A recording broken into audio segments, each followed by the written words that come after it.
はい、こんにちは、もんちゃんです。今日もよろしくお願いします。今週と来週2週間にわたりまして、千葉県館山市にありますバケーションレンタルタイプ、ビラタイプのお宿を2回にわたってご紹介したいと思います。よろしくお願いします。で、こちらのホテルはギフトハウスさんという、同じ系列の2つの、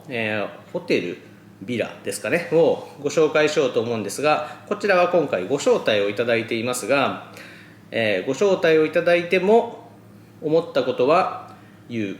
というスタイルでいこうと思いますので、ネガティブといいますかね、気になった点も含めて、遠慮なく言っていこうと思いますので、普段とね変わりなく、いいところはいい、気になるところは気になるっていう感じで伝えていこうと思いますので、よろしくお願いします。はい、では早速お部屋の中といいますかね、ビラタイプなので、お部屋の外観、建物の外観から中に入って、中のね様子をご紹介したいと思います。で、後半に関しては、ホスピタリティとかがねあるタイプのお宿ではないので、一日の過ごし方とか、どんな方がね向いていると感じたかとか、気になった点とかをざっくりね、話したいと思いますので、もしねよろしければ後半私のね感想も聞いていただけたらと思います。はい、では早速どうぞ。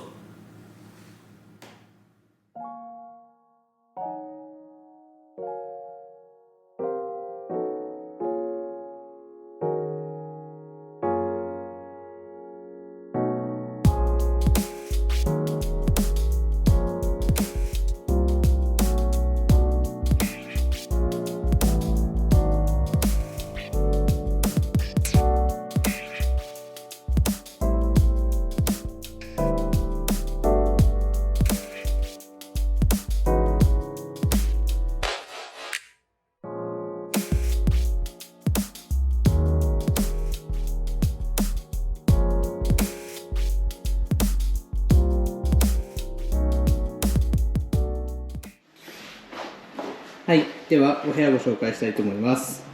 まず入るともう広いんですけど、こっちから行きます。リビングルームがダーンとあります。で、こちらはワインセラーみたいのがあるので、もしかしたらねワイン保存しとけるかもです。ちなみにここの木箱は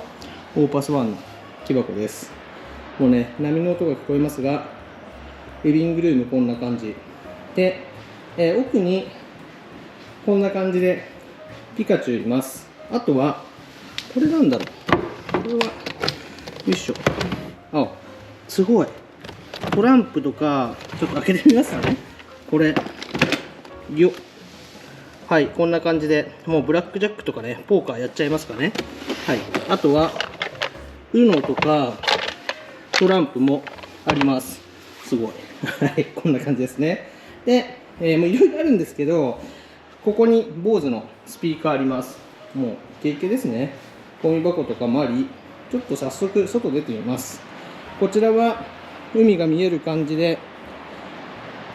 こんな感じでね、インフィニティプールもあります。いや、夕日がねおしゃれ、日が沈んでしまいそうなので急ぎたいと思いますが、もうね星空もかなり綺麗だと思うので夜も楽しみです。で、こちら、グリル用のね、機材も貸し出しいただけますので、はい、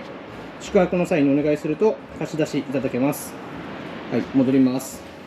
で、もうたくさんあるのでざっくりいきます。まずこちらコーヒーメーカーありますが、こちらはコーヒー豆が入っております。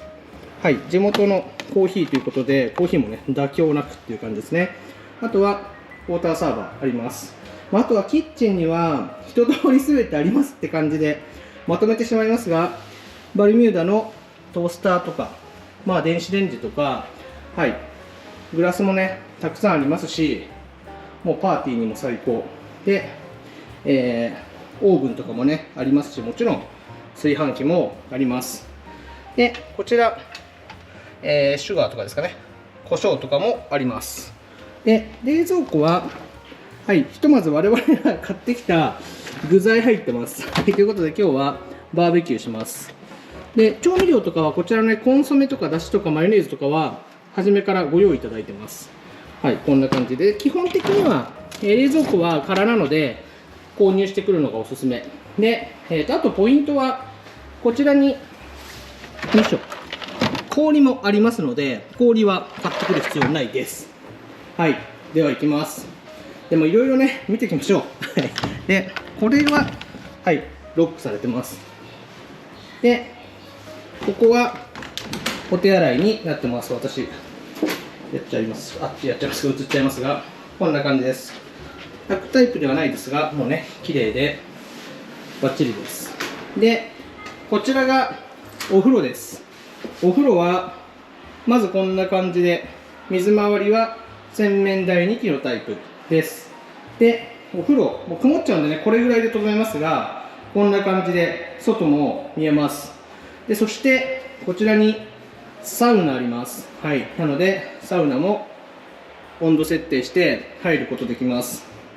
いやー、いいですね。サウナ、お風呂。で、こちらからすぐになんとプールに出るので、水風呂のようにね、プールを使うのもありかなと思いますが、素敵。はい。で、ちょっとね、音が入ってしまいますが、面白いお部屋があります。なんとこちらに、ジムと、私が映っちゃってますが、こちら、カラオケスペースと、バーチャルゴルフができるようになってますので、こんな感じで、カラオケダムも入っております。いや、すごい。もうこんなの楽しすぎますね。事務施設も完璧。はい、こんな感じです。では、こちらなんだろう。こちらは、はい、ドラム式の洗濯機と乾燥機あります。でも何でもありますね。はい。で、上、行ってみたいと思います。上は、ベッドルームになってますが、行きます。階段、あります。スケボーおしゃれ。で、こちらも、おしゃれですね。はい、こんな感じで。装飾も抜かりなしですね。で、2階になります。で、2階は、ベッドルームです。1つ目は、和室のお部屋。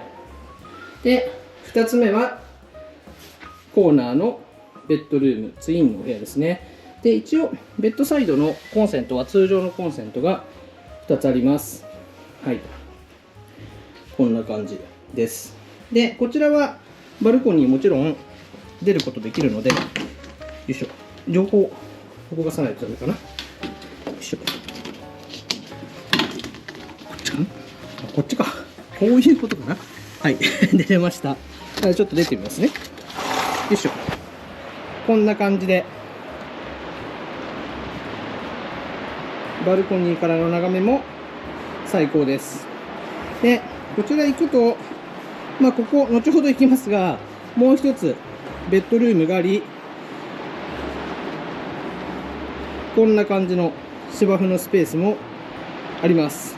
はい、戻っていきたいと思います。いや、もうね、釣りとかもいいですし、夜はね、星空も見てみたいなと思います。はい、では、閉めて、よいしょ、戻ります。よっ。はい。で、クローゼットは、こんな、失礼。基本的には空になってます。はい。よいしょ。はい、という感じですね。で、こちらには、洗面台もあります。こちら、イソップのアメニティが置いてあります。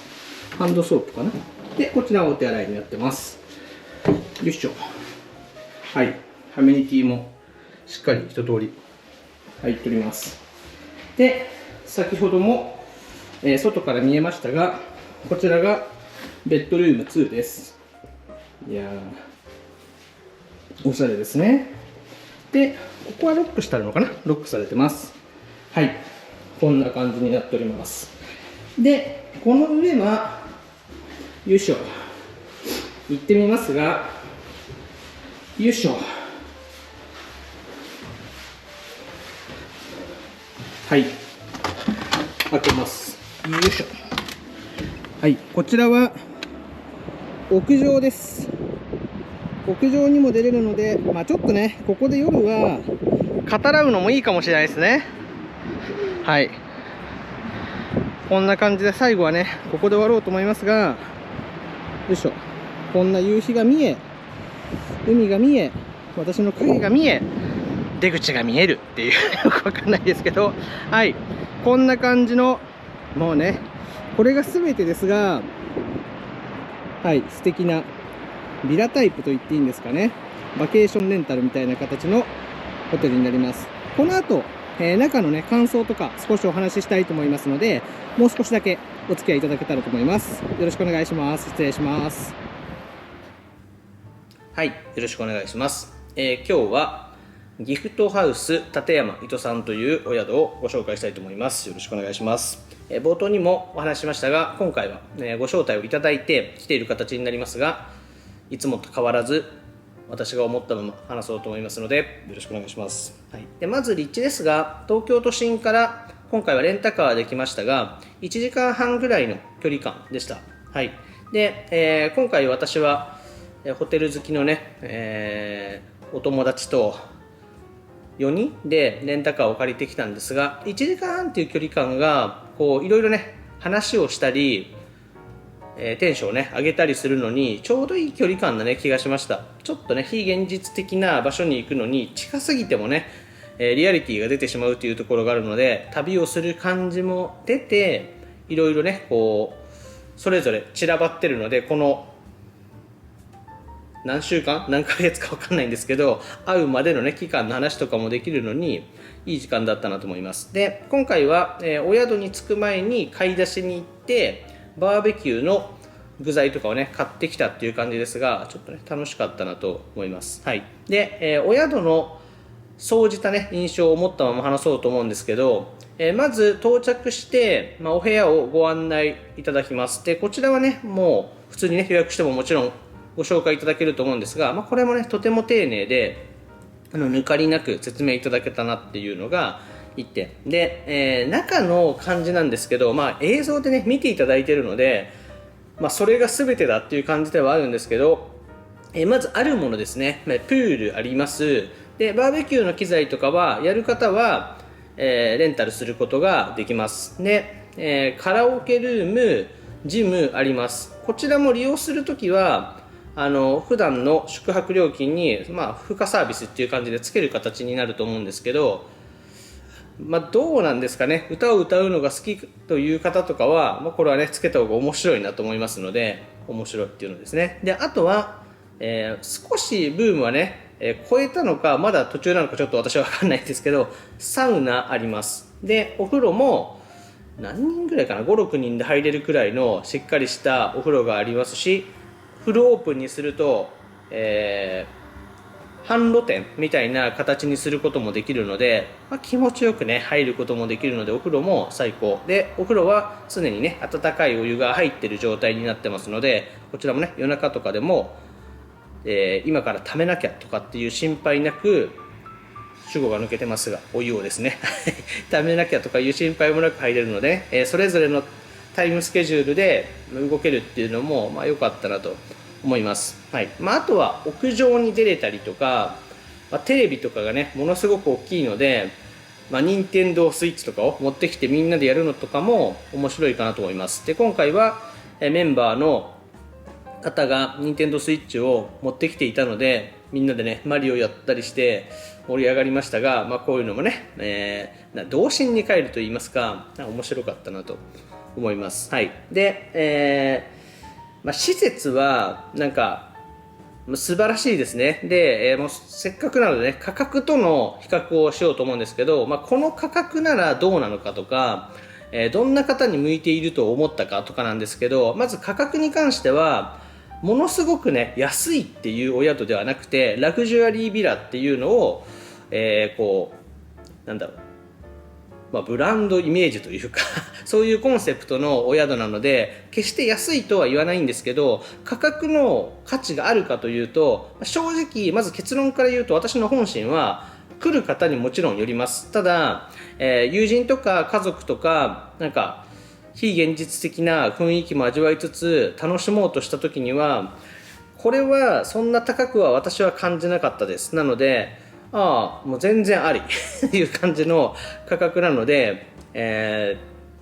価格はね、来てがっかりするようなことはまずねないと思います。はい、で、ちょっと話が知ったりするんですけど、施設内にあるいろいろな場所でこだわりを感じるというか、なんかね、油断がないというか、なんかそんなのいろいろ感じました。なんでこういう宿に来ると、もうソフト面というかホスピタリティの勝負ではなくて、あるもので想像を超えていくとか、あってほしいものがあるのかとかっていうのめちゃくちゃ大事だと思うんですけど、なんかここに借りなかったなっていうのが正直な印象ですね。で、ちょっとね面白いというか、私が良かったなと思うポイントは、まずちょっとここに載せながらいこうと思うんですけど、まず、バーベキューのグリル系のねアイテム借りることができるので、外でねお肉焼いて食べたりするのめっちゃ楽しい。でこういうのはこういうとこに来たら求めてる一つだとは思うんですよね。みんなでワイワイ食べると。で、ちょっとね、大きい窓を開いて中とね行き来しながらワイワイする。中でちょっとのんびりソファーで飲みたいとか食べたい方は中に行って食べて、外で風に当たりながらね食べたり飲んだりしたいっていう方はそれをするっていうのはまあ求められてると思うので、これはまずね抑えていただいてよかったかなっていうのと、遊ぶゲームとかたくさんあります。でちょっとここにコインとかね出るかなと思うんですが、まあ大人がね現金をかけたりするといろいろ問題もあるかなと思いますが、このねコインをかけて罰ゲームとかをセッティングして、トランプとか UNO とかもありますので、やるのも結構面白いんじゃないかなと思います。で、今回我々というか私も、トランプで、大富豪とか UNO とかやって、もうこのねコインをかけてやりましたが、まあいろいろね話しながらワイワイ夜をね過ごすのもやっぱこういうところね醍醐味かなと思いますので楽しかったですね。はい、であとはアメニティですね。で2つ載せようと思うんですけど、1階と2階で洗面台が1つずつあるんですが、1階はエルメスのハンドソープで、2階はイソップのハンドソープ。これはねホテル好きでバスアメニティとかのブランドをねいろいろ香りを楽しむのが好きっていう方は結構多いと思うので抑えてありますよね。で違うブランドっていうのも結構いいなと思って、で何がいいかっていうと、ブランドがしっかりしてるしてないにかかわらずなんですけど、そのブランドの香りってやっぱアピールしたいと思うんで、ちょっと特徴がある香りが多いと思うので、好き嫌いも割れるんじゃないかなって思うので、2つねあるっていうのは意外といいんじゃないかなっていうのを今回感じました。はい、で、バスアメニティシャンプーとかは、ジョンマスターさんのを使われてました。はい、これジョンマスターで読み方合ってますかね。はい、ということで香りもねとても良くて良かったですね。はい、であとはお部屋のね至る所にあるちょっとした小物とかもおしゃれでね良かったなと思います。なのでそういういろいろなアイテムですかね。でキッチン後ろにちょっと見えてるんですけど、キッチンも本当に抜かりがなくてないものはなかったです。グラスもあります。冷蔵庫は調味料があったりとかもするので、なんかこれあってくれたらよかったのにっていうもの全部あるみたいな形でしたね。であとは、炭酸水を作るものとかあるので、ハイボールを作ったりとか炭酸水飲もうっていうのも良いですし、こっちに右側にウォーターサーバーもあるので、お水もね持ってこなくてもいいお水飲めるっていうのと、コーヒーマシーンもこだわられてるので、豆が入っていてコーヒーの濃さとかもね調整できたりして、私も今朝撮ってますが、朝のね、コーヒーを入れてちょっと目を覚まして撮影してますが、なんか抑えてありますよねなので、ラグジュアリービラにふさわしいアイテムの整い具合だなっていう感じがしました。はい、で、今回ねカラオケも使ってみましたが、それぞれにねちょっと1曲歌ってみようみたいな感じで、ふとした時に歌いたくなったらカラオケルームに行ったら歌ってるとか、それを聞きながらちょっとね携帯触って仕事したり誰かとやり取りするのをみんなでパウダービーズの人間をダメにする系のクッションですよね。で、落ちてました。はいという感じでね、そんなのも楽しかったなっていう感じがします。はい、でもうあえて気になったところを頑張って探すのも大事だと思うんで探そうと思うんですけど、考えますね。なんか招待だからいいことばっか言ってんだろうっていうのはあんま好きでもないので、気になるところもあえて探そうと思うんですが、まずありました。1個気になった点は UNO の枚数がもうちょっと欲しいですね。多分 UNO の1個の商品よりちょっと減っちゃってた状態で UNO が置いてあったので、UNO の枚数がね毎回切らなきゃいけないとかっていう状態で、あれないんじゃないかあるんじゃないかとかっていうのもあって、それが1個気になったので UNO 枚数を補充してくださいっていうのが1点で、あとはそうですね、ゴミ箱がたくさんあるんですよ。なのでゴミもすぐ捨てれる用のゴミ箱がたくさんあるんですけど、どのゴミ箱に何のゴミを捨てていいのかがどこかに書いてあったら申し訳ないんですけどね、ちょっとこれどこに入れたらいいんだろうってなったので、それかな、それくらいですかね。あとは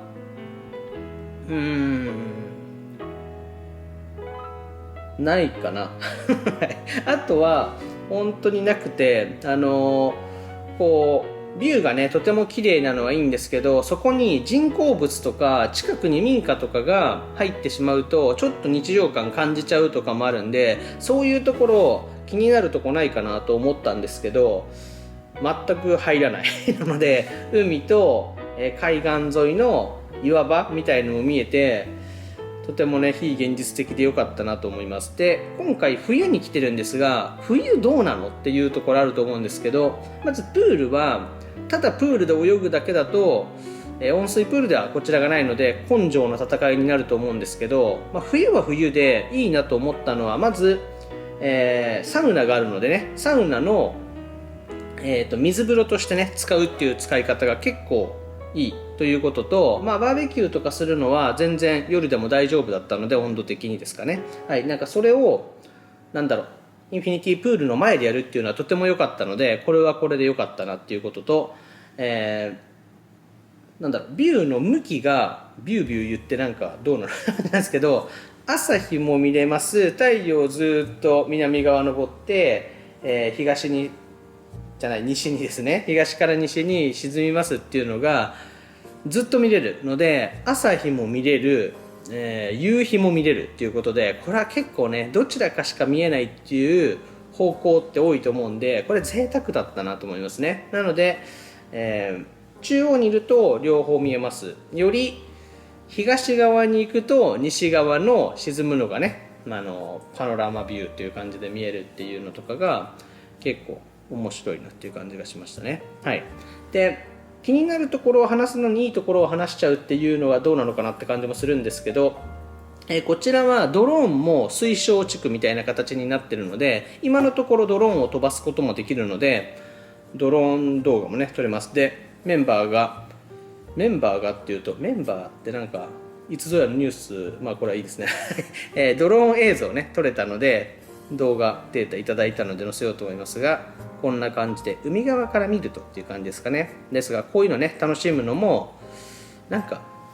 ビラっぽくていいですよね、はい、っていう感じがしました。はい、その他話しておきたいことはあるかな。なんかこれだけね施設が多いと後からこのこと話してなかったっていうのも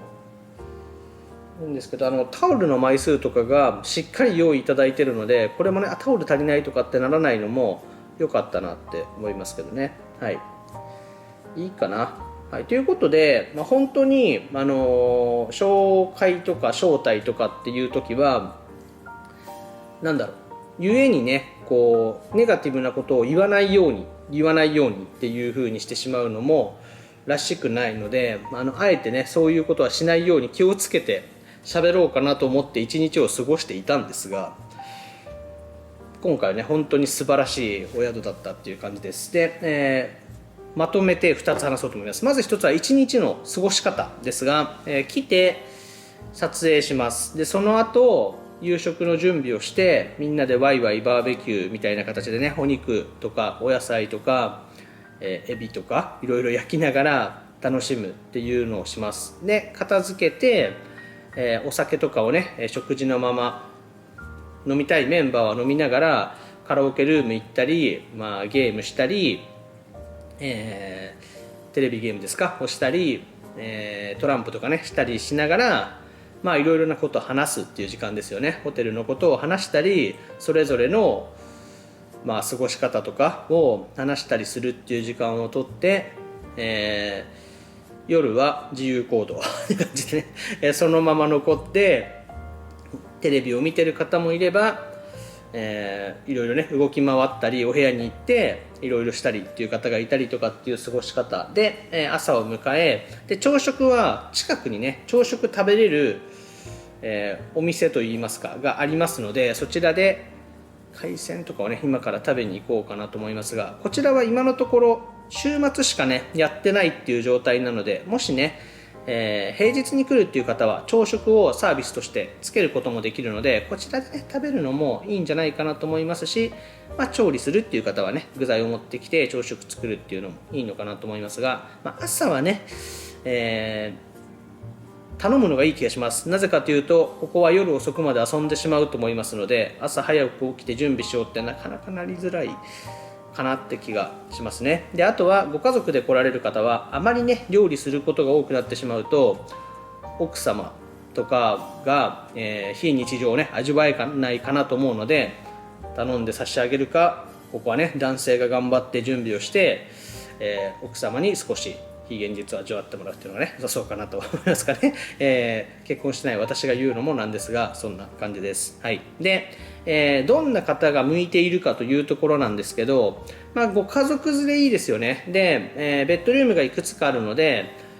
子供部屋、大人部屋みたいのを作るのもいいと思いますし、2家庭とかで来てね家族間のねコミュニケーションをするっていうのもいいなと思いました。はい。で、あとは、海外にあまり興味がないとか、フライト時間はなんかあんまねっていう方ですかね。海外とか、ね、沖縄とかに行った時にもう本当にホテルとかビラとかにこもりたいけど、別に沖縄じゃなくてもいいんじゃないかなとか、海外じゃなくてもいいんじゃないかなっていう方は、東京から1時間半で来れて、移動時間ですか、フライト時間とか空港に行く時間とか、飛行機の価格とか、現地に行って移動する手段の価格とかを考えると、それらを考えればこの価格ってもう全然ね抑えられてしまうとむしろ思うので、そういう楽しみ方で、非現実を味わいたい、お宿に泊まりたいっていう方はめちゃくちゃいいんじゃないかなっていう感じがしますかね。はい。で、共通の趣味を持っているネット間というか SNS で、ね、知り合った知人とか、遠隔にいるような知人とか、久しぶりに大学の時の友達と旅でもしようかとか、なんかそういうね、楽しみ方はめちゃくちゃ向いてるかなと思います。で、価格がねそれなりにするので、学生さんが使うっていう時はもうちょっと奮発して遊ぼうっていうこととか、卒業旅行とかっていうのがいいのかなと思いますが、価格的に考えると20代の方よりもね30代40代の方が、ちょっとね子供の頃に戻ったような、童心に戻ったような遊び方とか時間の過ごし方をするとか、仕事からねちょっと現実逃避というかね、整理とかでもいいと思うんですけど、気持ちを整えるためにこういうところにね来るっていうのもいいんじゃないかなと思いました。はい。で、人数でね割ればっていう考え方にこういうお宿はなると思うので、高級ホテルとかが何万円もするって考えると、それぐらいとかそれよりも安く来れるなっていう感じで考えれば、なんかこれはこれでね楽しいなっていうのが率直な印象ですね。はい。ビラタイプのお宿に一人で泊まったことがありますが、やっぱこういう宿はね友人とか複数人で来るのが楽しいなって改めてね思いました。一人で現実逃避するのはむしろね、もしかしたら、ラグジュアリーホテルとかの方が向いてるのかもとかね思ったりした私の主観ですけど、というか主観ですけど、はい、そんな感じでした。はい。ということで、いろいろ話してきましたが、ここ良かったですね。はい。なので、何年かに1回とか1年に1回とか定例でね同じメンバーで毎年あそこ行くの恒例になったよねみたいのが結構ねいいホテルというか旅館というかビラですかねだったなと思います。はい、という、今回の、ギフトハウス立山糸さんになります。はい、良かったですね。皆さんもぜひご友人ご家族と来てみてください。とてもね素敵なお宿でした。はい、ということで今日はこんな感じで終わろうと思います。で次週はちょっとね近くにある同じ系列のギフトハウスのお宿に泊まろうと思うので、ちょっと2週連続でねビラタイプになりますが、たまにはねこんな2週もいいかなと思いますので、行く行かないは別にしてね中の様子楽しんでいただけたらと思いますので、もしよかったら次週見ていただけたらと思います。では今日はこんな感じで終わろうと思います。結構長く話しましたね。ありがとうございます。失礼します。